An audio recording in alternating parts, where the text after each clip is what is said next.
और मैं आपको एक ओरिजिनल लतीफा अस्सलाम वालेकुम। चलो भाई, अगर हिंदू भी गौस पाक पर एतमाद कर ले तो मेरा गौस हिंदुओं को भी जाय नहीं होने देता। ना उस जमाने के कीदे होंगे ही नहीं सन, उनकी आस भी टूटने नहीं देता। आपको पता है नहीं राजा रंजीत सिंह की हुकूमत का दौर है। राजा रंजीत सिंह की हुकूमत का दौर है, दौरे हुकूमत है रंजीत सिंह का। अबे जल्दी बोल। और उस वक्त ऐसा मोहब्बतों का माहौल था कि अल्लाह अकबर, हिंदू मुसलमान एक बस्ती में रहते। ये आपके बुजुर्ग लिख के गए हैं वाकयात। अल्लाह अल्लाह, राजा रंजीत सिंह का दौर है। उस दौर के अंदर एक खातून थी मुसलमान और उसके पड़ोस में एक हिंदू औरत रहती थी। ठीक है, समझ गया। अल्लाह अकबर, लोग कहते वो हिंदू बहन रहती थी। अल्लाह अल्लाह, और जब भी हर महीने 11वीं शरीफ होती, अच्छा, तो 11वीं में वो खातून अपनी उस हिंदू सहेली को, पड़ोसन को वो जो है शामिल करती। तो वो बहन पूछती कि आखिर ये 11वीं क्या है, ना बताएं ना बताएं। तो उस मुसलमान औरत उसको बताती कि हमारे बड़े पीर साहब हैं, बगदाद के ताजदार, वलियों के सुल्तान, जिन्होंने मुर्दे जिंदा किए। क्या? जिन्होंने मुर्दे जिंदा किए। लानत है तेरे ऐसे कीदे के ऊपर। ये किया, वो किया, सारी चीजें। अब कादरी से कोई पूछे तो वो चुप रहेगा। अच्छा या अल्लाह, हम तो कहते कोई छेड़ कर तो देखे। मैं समझ लूं, चल हम इतना बताएंगे गौस पाक के लिए, बताओ कि गौस पाक के लिए कहने वालों ने कहा अगर पूरी जमीन के दरख्तों के पत्तों को कागज बना दिया जाए, दरख्तों की कलमों को, उसकी टहनियों को कलम बना दिया जाए, सारे समुंदरों को रोशनाई बना दी जाए, इंसान, जिन्नात, फरिश्ते सब मिलकर गौस की शान लिखते रहे तो लिखने वाले थक जाएंगे, पत्ते खत्म हो जाएंगे, रोशनाई खत्म हो जाएगी, समुंदरों का पानी खत्म हो जाएगा। मेरे गौस की शान कभी खत्म नहीं हो सकती, क्योंकि उनकी शान ये है, वहां क्या मर्तबा ऐ गौस है बाला तेरा, ऊंचे ऊंचों के सरों से कदम आला तेरा। खुदा का नाम है, अगर ये आपने बुजुर्गों की बुजुर्गी बचानी है तो ये झूठ बोलना छोड़ें, ये हराम है इस तरह करना। गौस वो वली है, काबा जिसके घर का तवाफ करने आता है, काबा जिसकी चौखट पे आता है, वो गौसुल आजम दस्तगीर की शान। और नबी का तवाफ करने तो काबा कोई नहीं आया, साहबा तो वहां रोते रहे। लोग कहते हैं क्या काबा भी आ सकता है? मैंने कहा मैं तुझसे बात ही नहीं कर रहा। ये लोग किससे गढ़ते हैं अपने गौस के लिए, एक से एक बड़ा झूठ लिखा हुआ है। मैंने कहा तुझसे कोई बात ही नहीं है, इसलिए कि यहां तो अहले मोहब्बत से बात है। आना उड़ फिर घेड़े च। जब हम कहते हैं ना काबा तवाफ करता है गौस की चौखट का, लोग कहते हैं ऐसा हो सकता है, मोहब्बत वाले कहते हैं इससे बड़ा ही बात हो सकती है। अकल ना हुए थे मौजा ही मौजा। गौसे आजम का नाम लेते लेते लोग वली हो गए।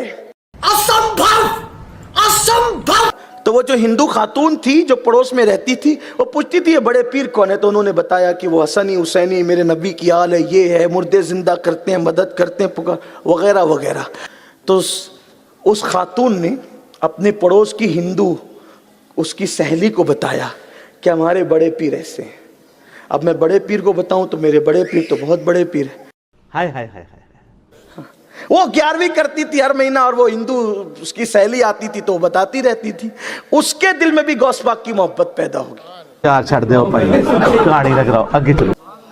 वो हिंदू खातून के, वो थी गरीब लेकिन गौस पाक को वो भी चाहने लगी। एक दिन वो हिंदू खातून अपने मैके जा रही थी, दिवाली के दिन थे, उसने जाना था अपने मैके। उसका गरीब शौहर, उसका पति उसके साथ था, और उस खूबसूरत लड़की को एक बदअकीदा उस पे नजर रखे हुए था, और वो अपने आप को मुसलमान कहलाता था। वो चाहता था कि इसकी गुर्बत का वो सौदा करे, गुर्बत को रोकड़ा करे, इसकी गुर्बत का मजाक उड़ाए। तो ये बहुत कोशिश करता था। अजीब वाकयात हैं, हैरान कुन वाकयात। तो उस बदअकीदा जो अपने आप को मुसलमान कहता था, जब देखा कि दोनों मियां बीवी पति पत्नी जा रहे हैं, पैदल कोई सवारी नहीं है, इस गांव से उस गांव जाना है, बीच में जंगल है, घोड़ा लेकर पीछे पीछे चल पड़ा। जब पीछे पीछे चल पड़ा तो ये दोनों मियां बीवी को रोक के कहता है कि भाई मेरे घोड़े पे बैठ जाओ।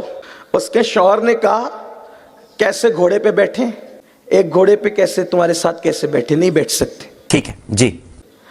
तो उसने कहा एक काम करो, मैं तुम्हें पैदल चलते नहीं देखना चाहता, मैं उतर जाता हूं, लगाम पकड़ लेता हूं घोड़े की, तुम और तुम्हारी बीवी बैठ जाओ। उन्होंने कहा नहीं भाई, हमें तेरी आंख में कुछ अच्छा नजर नहीं आता। सही कह रहे हैं।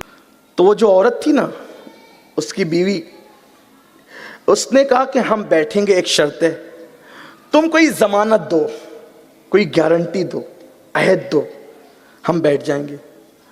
अब वो था तो बदअकीदा। चलो चलो चलो। तो उसने कहा किसकी जमानत चाहिए, किसकी जमानत चाहिए, कौन सा अहद चाहिए। इसकी जबान से पट निकला, क्योंकि उसकी बात जबान पे बार बार गौस गौस या गौस या गौस या गौस था। हाँ वाकई वाकई। उसने कहा कि वो 11वीं वाले पीर साहब है ना, उनकी जमानत दे दो, कि उनकी जमानत तुम हमारे साथ गलत नहीं करोगे। इसको तो और आसान था, क्योंकि था बदअकीदा, वलियों का मानने वाला नहीं था वो उस दौर में, पता नहीं किस चक्कर में पड़ गया था। मनहूस आदमी। उसको कहा कि बड़े पीर साहब की जमानत दे दो। उसने कहा फौरन हाँ बिल्कुल बिल्कुल, बड़े पीर साहब की जमानत। तो कहा कि अच्छा सवार हो जाओ, मैं उतरता हूँ, सवार हो जाओ। जैसे ये उतर करके, शौहर ने पहले बीवी को सवार किया, अभी वो बीवी सवार हुई थी कि इसने तलवार निकाली और उसकी गर्दन उड़ा दी। ना कर। और ये बैठ गया जस्त लगा करके घोड़े पर और एड़ लगाई और उसको दबोचा अपने बाजुओं में। जब दबोच रहा था अपने बाजू में, तो वो ऐसे झुक झुक कर देख रही, मुड़कर पीछे मुड़ के देख रही थी। फिल्मी स्टोरी बनाने के लिए बहुत अच्छी है ये। तो इसने मजाक उड़ाते हुए कहा, ए लड़की, ये मुड़ मुड़ के किसको देख रही है, तेरे पति को तो मैंने कत्ल कर दिया। कहा मैंने देखा मेरा पति कत्ल हो गया है, लेकिन मैं बड़े पीर को देख रही हूं। ऐसे मनगढ़ंत किस्से ये तो बैठ के बनाते चले जाओ, फेंकते चले जाओ। 11वीं वाले पीर का इंतजार है। तूने कहा था ना मैं उनकी जमानत देता हूं, जिसकी जमानत दी है वो बचाने के लिए जरूर आए। कहानी ते कहानी। और एक नकाबपोश तलवार निकालता है और तलवार निकाल करके उसकी गर्दन उड़ाता है। वो जो कह रहा था ना, वो तो मर के गड़ चुके हैं, वो तो मर के खत्म हो चुके हैं। मैं कहता हूं यकीन हो तो कोई आज भी मेरे गौस को मदद करता हुआ पा सकता है। ओ कहानी बाजो। तो जब उस खातून ने देखा नकाबपोश आए, घोड़ा रोक लिया गया। एक नकाबपोश ने उठाया, गर्दन उड़ा दी। गर्दन उड़ाई, उस खातून से कहा बेटी क्या चाहती है। उसने किसी को पहचाना तो नहीं, लेकिन कहती है मेरा तो सुहाग ही उजड़ गया। छोड़ दो यार, मैं और पास से टूर पाऊंगा। फिर वो घोड़ा लेकर, वो तलवार लेकर जिससे खून टपक रहा था, वो लाश के करीब आए और एक नकाबपोश ने जो है वो गर्दन और जिस्म को जोड़ दिया और कहा कुम बेज़निल्लाह, जिंदा जिंदा हो गया।